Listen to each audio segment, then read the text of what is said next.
Welcome. Happy New Year. Let's figure this out. Wait a minute, is this thing even on? Hello, and welcome to How to Lose Your Job in 90 Days, a series hosted by me, Melanie, a 40-year-old executive producer who works in advertising, set to lose my job at the end of March due to layoffs. This vlog follows me as I reevaluate what I'd like to do professionally, personally, really in all the ways. And in this episode, I'm navigating balance and boundaries, with the job that I'm in the process of losing, along with a financial review. Ooh. So if you're looking for a corner of YouTube with more questions than answers, I think you found your place. Hello and welcome. We're back from the holidays, and re-entry is never really fun or easy, but this year it feels particularly I don't want to do this. I don't know if that's for everyone on the team, but definitely me, given the job ending situation that is, definitely sucks the motivation right out of all of it. Okay, well, clearly I fell right back into it pretty easily, so apparently I'm a liar. I hope that you can hear me. I'm using my AirPods because I was too lazy to figure out how to get the microphone, the wireless mic that my sister gave to me, figure out how to get that to work. So I haven't done that. So I'm hoping this is working. We're gonna find out. We're gonna find out when it's too late. So there's that. Recap the day. I know that I still have my Christmas decorations out. To be honest, one, it just it makes me happy. It's fun and festive and colorful. And it always makes me a little sad when it's time to take them down at the end of the holidays. But probably the real reason is all of this greenery that I got from Trader Joe's is super dry and brittle. So when I take this down, it is going to make a huge fucking mess all over the place. And quite frankly, I just haven't really been in the mood to deal with that. So but today was interesting. I think, even though this isn't even it's weird, even though this job isn't something um that I am like desperately passionate about. I don't know how to not, and this is not like a compliment to myself. It's actually like something I need to work on, but I don't really know how to not want to do a great job at things that I do them. I'm very binary in that way. I'm either doing something or I'm not. And if I'm doing it, then I want to do it to the best of my ability. I want it to be good. I want to be proud of the work that I'm doing.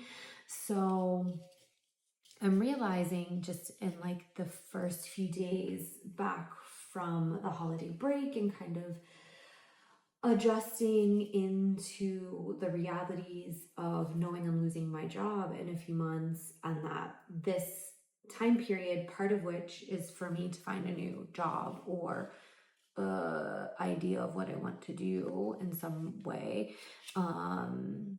It's kind of it's it's hard, it's tricky to balance that. I think anyone who is, looking for a job when they have a job, that, when you just want to quit, never mind like being laid off, even when you just want to quit and you're looking for a new job, it takes a lot of time and effort and energy to like go through that process. And I think I was a little ignorant to how much, I don't know how, because I've done this before. Like I've looked for jobs while I've had a full-time job. So I know this, but I guess I just wasn't thinking about it clearly or fully. And so today I think I really realized I need to make sure I'm prioritizing myself. And really, that means not showing up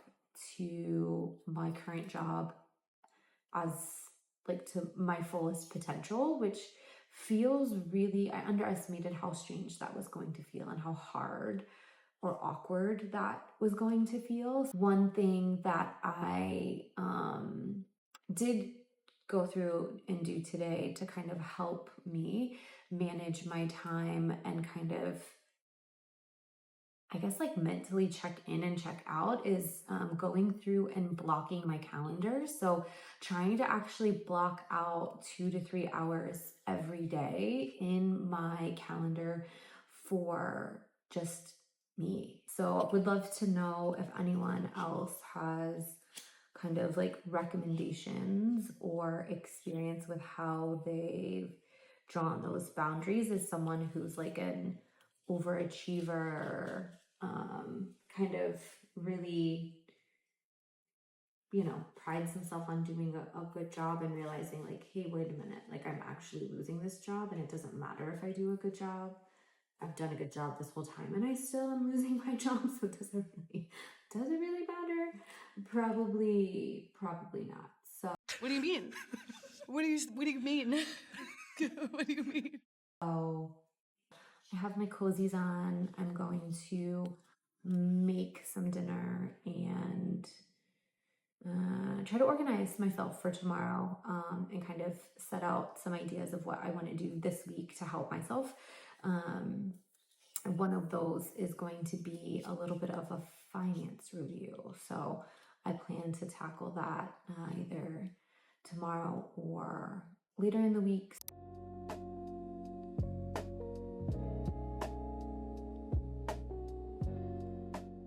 So the good news, I have successfully blocked my calendar. Yay.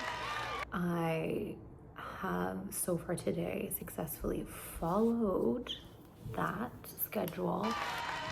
The not so great part is now that I have the free hours to kind of, well, not really free, but available time to help future Melanie out. To be really honest, the ambiance today outside provided by Mother Nature is giving Portland, Oregon, or Seattle, or I guess, anywhere in the Northeast at the moment. It's saying, put on your cozy pants, your cozy socks, get on that little couch that you have over there, put on something mindless, maybe funny, maybe cute, and just become one with your couch for the next few hours. And so I'm trying to resist the urge. I gotta fight it, Going outside, taking myself to a coffee shop where I have to sit upright with back support and pump myself full of caffeine and think about my future. Even worse, think about my money in the future when my job ends. That's not fun. I don't want to do that.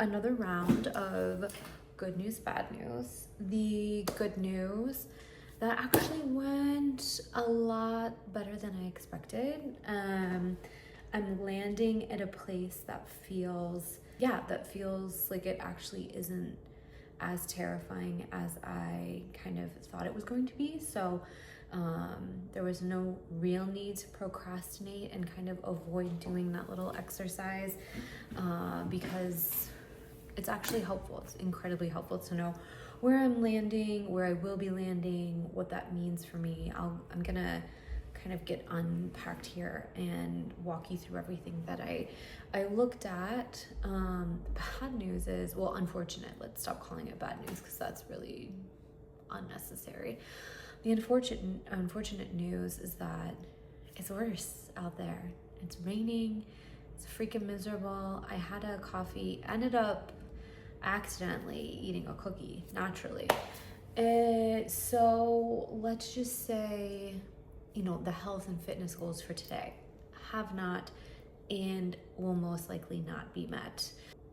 And I've already had a piece of chocolate and a cookie, so the day's still young. So I wanted to kind of just walk you through a few things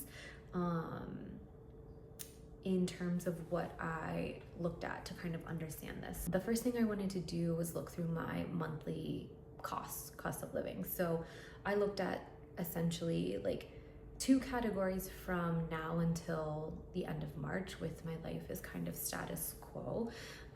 So the first category is fixed costs. So that's essentially costs that are standard. They're not changing. They're required for me to live the life that I have given the things that I currently have in place. So an example of that would be my monthly car payment. Fixed cost, unless I go through like refinancing it for a lower interest rate or monthly payment, like that cost is what that cost is.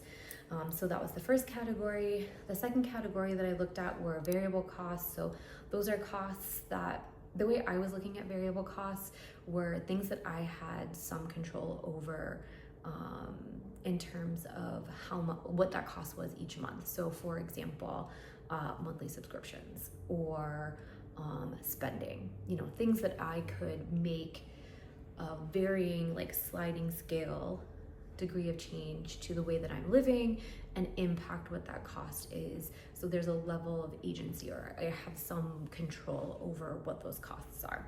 So those are the 2 primary costs from now until March, end of March.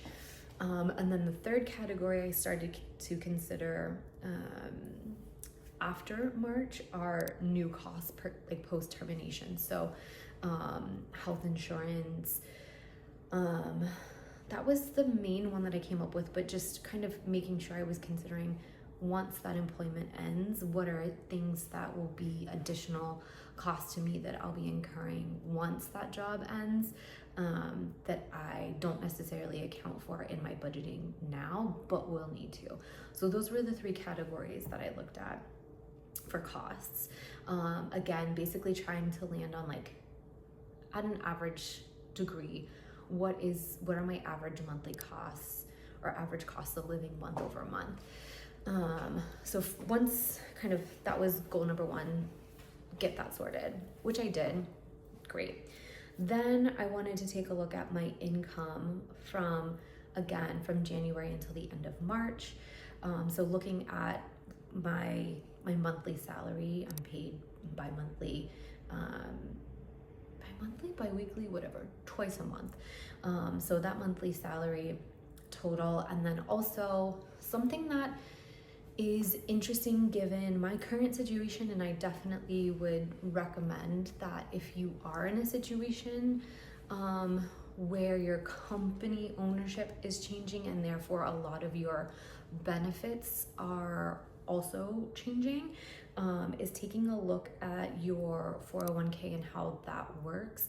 For me, in this given scenario, our vesting options or eligibility requires a certain number of hours worked in that year in order to qualify for company matching of the 401k for that year, for this year of 2026. So I already know that I'm not hitting that eligibility requirement. I will not be working the hours that are needed in order to be eligible for the company match. So that was kind of prompting me to think about, well, if I'm not really getting a company match, and I know I'm losing my job and it's taking folks at least 6 months to find a new job on average, plus insert dumpster fire of a country and now those ripple effects across the world, like it could potentially take longer when we fast forward to the end of March. Who knows what the fuck kind of shape we will be in. So I've started to think about withholding or reallocating what I normally put into my 401k. Again, because I don't qualify for the match, so there's no benefit there. And is there a better fit for me, given my specific situation, to find a more liquid investment fund or strategy for that money I would normally be putting into a 401k for the next 3 months and until I do have a new job, putting that in something that is more, where the funds are more accessible if I need them should something happen that I'm not anticipating. So to recap, really kind of trying to understand total monthly expenses, costs, what are those? What is my total monthly income from now until March?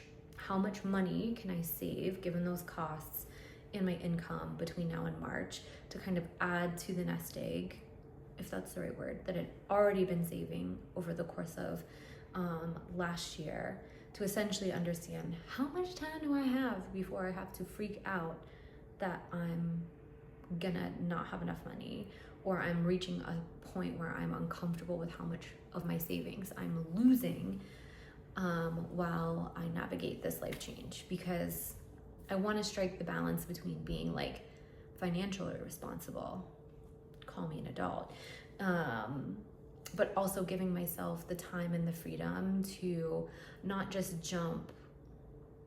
What's that saying?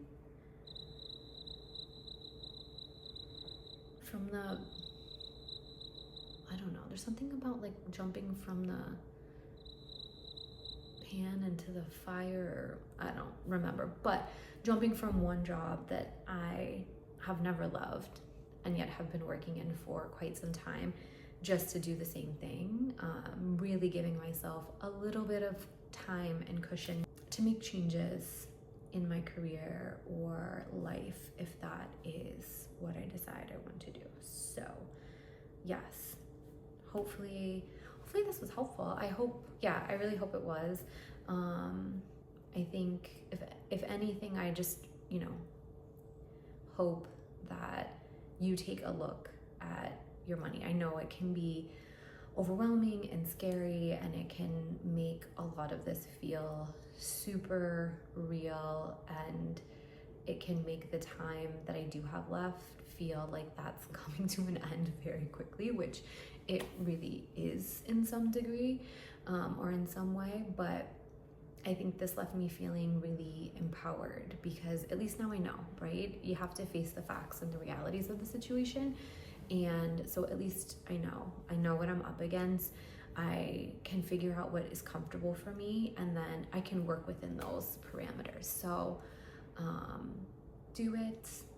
It might be scary, and that's okay. A lot of this is scary in general, but the more we know, the better we can plan, and hopefully the more fun we can have in the time that we can give ourselves, or that we have. So yeah. Just wanted to share how miserable it truly was that day and give you the only advice I should be giving. When it hails, get yourself a cookie. Until next time, love ya, bye.